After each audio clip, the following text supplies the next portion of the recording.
Hello farmer, I recently got new nesting boxes. Why? I increased the number of flock. Yes, when you increase the number of flock, you have to increase the number of nesting boxes.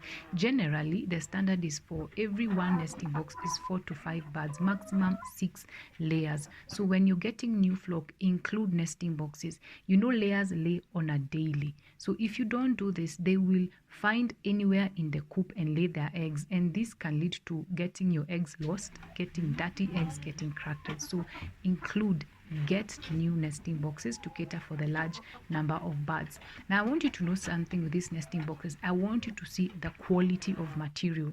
Take it from me, my first nesting box, the quality was weak. In fact, they only lasted for 3 months. Why? I used timber that was readily available, and I forgot the wear and tear that came from the weather. And so when I built them, because the birds are always using them on a daily, the vibrations from the birds jumping in and out, jumping on top of the boxes, over time they broke down. So I had to get other nesting boxes, and I had to do it right. I had to do it right by getting good quality material. So imagine I had to pay for labor again. I had to pay for material to build the boxes again. So when you're doing this, do it right the first time. Get good quality material that will outlive the laying cycle of the birds. Remember, this is business and you want to cut on expenses as much as possible. So check the quality. Get good quality. Cheap boxes may only last a few months, costing you more in repairs and replacements. The other thing that is important, choose the right measurements. Okay, you want to encourage the birds to lay in those boxes as much as possible. So get the correct depth and width. Research as much as you need to do this, because we said we're doing it right the first time to cut on expenses. So generally, the standard is 12 inches by 12 inches by 12 inches. And this is going to encourage the birds to lay there where they feel comfortable, because proper spacing helps the birds to feel secure. Okay, the other thing you want to do is to add a patch. See, I imagine, or you're going to lay, like for me, I had to raise the nesting boxes. So there are boxes that are close to the ground, and then I had to raise them. I had to raise the nesting boxes to cater for the number. So what you want to do, you want to include a patch or a stand or a step for the birds.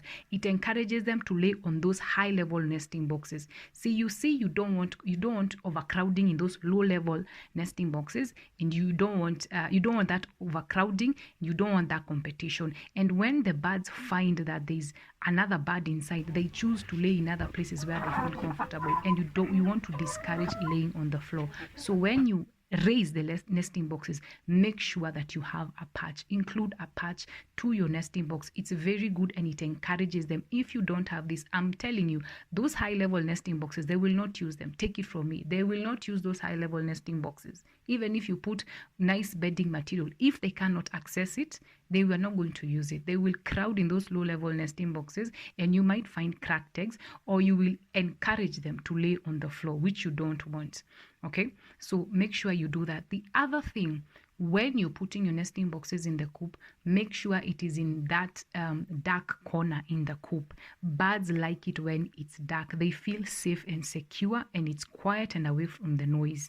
They like those dark spaces. If there's too much light getting to the nesting box, they will find their own spot, and so you will find your eggs in those dark places in the coop, which you don't want. Sometimes they can even get lost. You collect dirty eggs, and you collect eggs with cracks. So when you're getting your nesting boxes, make sure you get a place that is dark, a bit dark, to encourage the birds to lay there. You can even cover the opening of the nesting boxes. It also makes the box to be even much more darker, making the hens feel safe and comfortable. So when you're doing this, when you're entering into poultry business, nesting boxes are very important. It's not just about getting the birds. It's not about just getting the coop. It's also about doing everything right. And the nesting box is very important. Take it from me, I learned it the hard way. I wasn't so keen with nesting boxes. To be honest, I wasn't so keen until I suffered a lot because of getting cracked eggs and because of encouraging an egg-eating behavior in the coop. Yes, when they lay on the floor and they start pecking on the egg, if the egg cracks, they will eat it within minutes, in fact seconds. You will find it's gone. And let me tell you, to stop that habit, it's hard. To stop that egg eating habit, it's bad. But when you get quality and good nesting boxes, the habit stops very fast. The other thing I want you to notice, when you're doing a nesting box, you want to add a lip at the front of the nesting box. You want to add a lip. It's something that makes the eggs to not be easily accessible to the birds. It's far from their eye view. You see, when the birds are idle and they find something that they're very curious. So if the eggs are easily accessible to them, they will start pecking, and you can encourage an eating behavior. So add that lip. It's also very important. The front of your nesting boxes, make sure there's a lip that is like 6 inches high, and it helps to just keep the eggs away from the bird's eye view. So nesting boxes are important. They are crucial. When you do it well and do it well the first time, you will enjoy your experience.